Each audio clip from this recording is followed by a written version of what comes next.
Buenos días, buenas tardes, buenas noches nuevamente, compañeros. Aquí estoy con ustedes tratando de hablar un poquito más sobre los temas que nos han estado ocupando. En este caso, brevemente hablaremos de el planteamiento del problema en una investigación cuantitativa.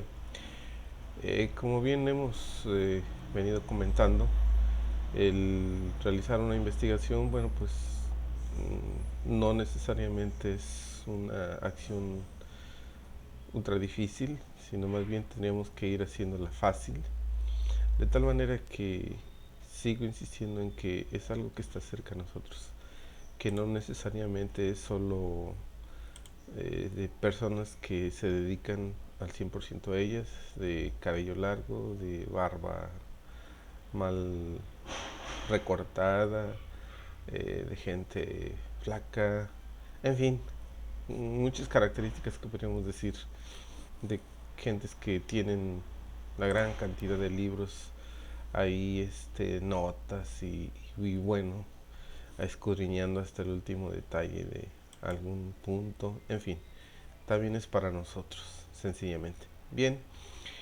cuando planteamos un problema, pues tenemos varias intenciones. En primer lugar, plantear el problema es identificar una interrogante base, una que nos pudiera llevar como guía para que en todo momento que estemos haciendo una investigación estemos cuadrando nuestros enunciados, nuestras preguntas en relación a esa situación. Es decir, esa pregunta realmente es muy importante. Entonces, cuando nosotros planteamos un problema, es importante que tengamos claro qué nos preguntamos.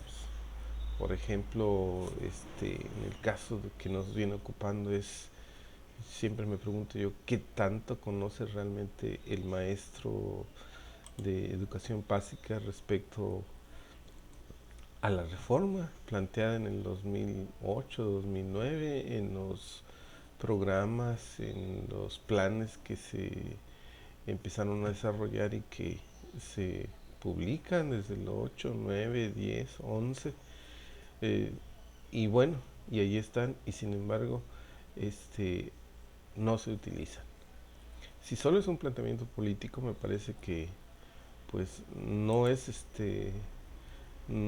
un asunto que realmente nos debería de preocupar mucho, porque los planteamientos políticos, esos son planteamientos políticos que tratan de mm, desviar la atención en muchos sentidos respecto a una situación, amparándose supuestamente en la ley, amparándose supuestamente en los derechos, en las normas, pero finalmente se sabe también que políticamente es eso, decirle a la sociedad alguna respuesta que no tiene una objetividad.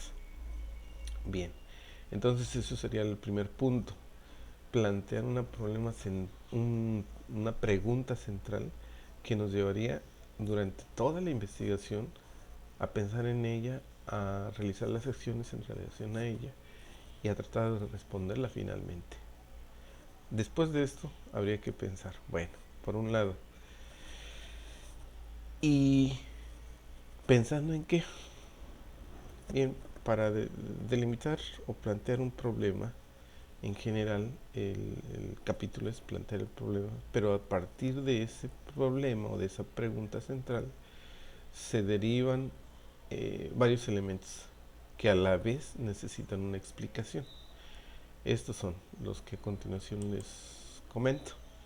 En primer lugar, los objetivos, después las preguntas de investigación, después la justificación del estudio, la viabilidad del estudio y las deficiencias en el conocimiento del problema. Según Sampieri, estos elementos nos guían, nos sirven como una dirección también para ir afinando la investigación. Hablaremos de ella brevemente. Los objetivos, construidos de manera natural, como sabemos que se construye un objetivo, con un verbo en infinitivo, con una acción y con un sujeto de la investigación. Así que tengamos cuidado en ese sentido solamente a construir. Obviamente que esos objetivos tienen que tener una perfecta correlación con la pregunta central. Después de ello, las preguntas de investigación. Es decir, nosotros decíamos, y no confundir con la pregunta central. La pregunta central siempre se estará pensando ella y se estará tratando de darle respuesta al final. Pero las preguntas son las que de manera más cercana nos van a estar ayudando a conducirnos en la investigación. Entonces, si pensamos, por ejemplo, en el punto que les decía yo al principio, si qué tanto o cuánto saben los maestros acerca de las reformas y de los programas derivados de ella, se me ocurre decir que algunas preguntas de investigación sobre eso sería, pues, identificar o definir e investigar, por ejemplo, si conocen los programas, si conocen el plan de estudios de la educación básica, si conocen o cuánto conocen del plan de estudios de primaria, de secundaria, de preescolar. Entonces, esas serían algunas preguntas claras. ¿Cuánto saben, cuánto conocen del plan de estudios general de la educación básica? ¿Cuánto saben, cuánto conocen del plan de estudios de preescolar, del plan de estudios de primaria y así también de secundaria? Por otro lado también, ¿cuánto saben, cuánto conocen acerca del concepto de competencias, de, las, los diferentes contenidos derivados de una competencia, que pueden ser conceptuales, procedimentales, actitudinales? ¿Cómo se evalúan competencias? Entonces estoy preguntando estoy tratando de ser claro. Así que bueno, la pregunta central me origina otras preguntas. Y estas preguntas más cercanas son las que van a ir dando origen a la elaboración de instrumentos de investigación. Así que ojo con ellas. ¿Cuántas preguntas pueden ser? 3, 4, 5, 10, dependiendo del alcance, dependiendo de la fineza con la que ustedes quieran realizar su estudio. Bien, el siguiente punto es la justificación del estudio. En este caso, habría que tener muy claro que lo principal es justificar, es decir, ¿y para qué? ¿O con qué? ¿O por qué? ¿Para qué este estudio? Es decir, en pocas palabras, ¿a quién le beneficia este estudio? Porque habría que preguntarse, ¿y si esto no le sirve a nadie? Pues ¿qué sentido tiene hacerlo? Aunque quiero decirles también, para que no nos pongamos tristes, que muchas veces nos cuesta trabajo justificar nuestras investigaciones, pero nuestras creencias en realidad sí tenemos. Así que a lo mejor alargando un poquito el concepto o profundizando, escudriñando en estas mismas creencias, encontraremos el porqué y el para qué de nuestros estudios. Termino diciéndoles que es justificar, explicar las razones del por qué la importancia de nuestro estudio. Concretamente es eso. El siguiente punto es la viabilidad del estudio. Y la viabilidad del estudio se refiere a si es posible realizar o no posible esta investigación. En este caso teníamos que pensar, bueno, si yo requiero un automóvil, si yo requiero una copiadora, si yo requiero mucho personal para hacer la investigación, si yo requiero una computadora potente para analizar datos, para hacer o diseñar objetos de aprendizaje, no sé, ¿los tengo o no los tengo? Si no los tengo, entonces mi viabilidad para el estudio pues, me está diciendo que seguramente voy a fracasar en el estudio. Así que lo que tiene que hacer el investigador en este caso es hacer un recuento de los objetos, de los materiales, de los recursos que tiene a su alcance, del personal que tiene a su alcance para poder realizar el estudio. Si los tiene, adelante. Si no lo tiene, habría que pensar en esas preguntas, en ese problema y a lo mejor disminuir la profundidad del estudio. Pero bueno, el investigador es quien tiene la última palabra. El otro punto es las deficiencias en el conocimiento del problema. Mire, ¿qué pasa muchas veces?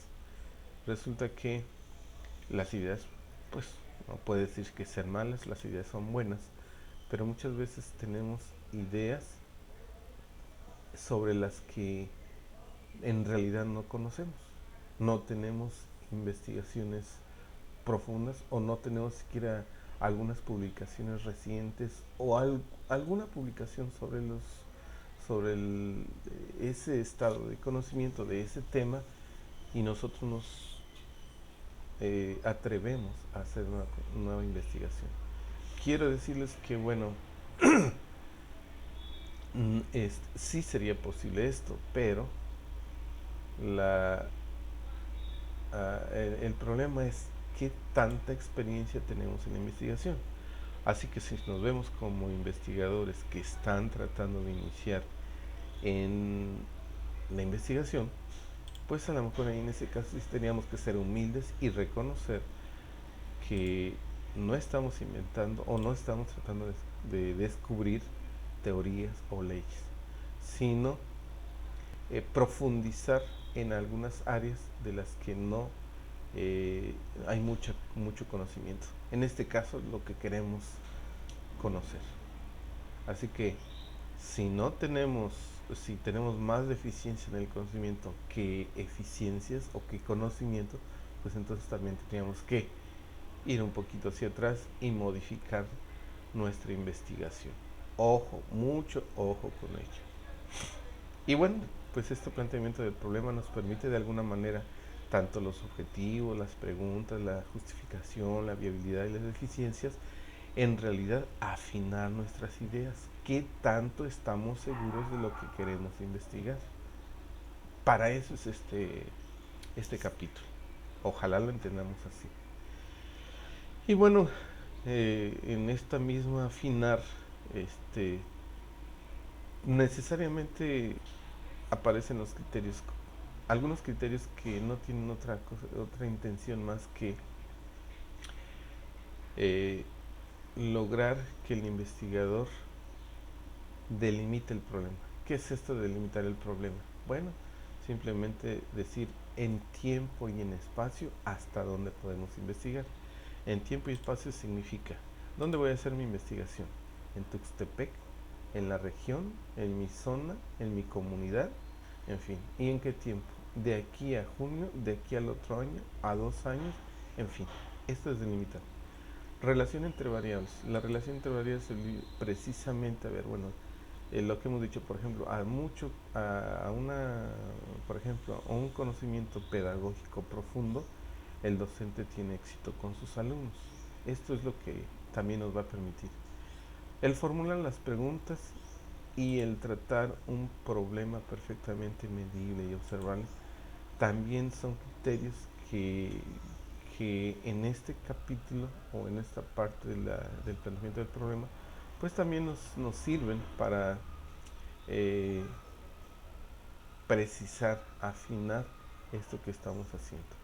Ojalá lleguemos a esta intención, ojalá nos ubiquemos, ojalá esa pregunta central tenga esa característica de ser la guía, ojalá los objetivos también, las preguntas derivadas de ellas también ya nos lleven a los instrumentos, ojalá la justificación nos permita entender que si hay un porqué, si hay un para qué, en la viabilidad, entender que sí tenemos los recursos, que sí es posible desarrollarla, y eh, en, la, en, la, en el asunto de las deficiencias en el conocimiento del problema, ojalá no aparezcan más en contra que a favor.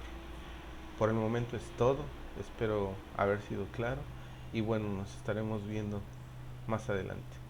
Gracias, buenas tardes, buenos días, buenas noches.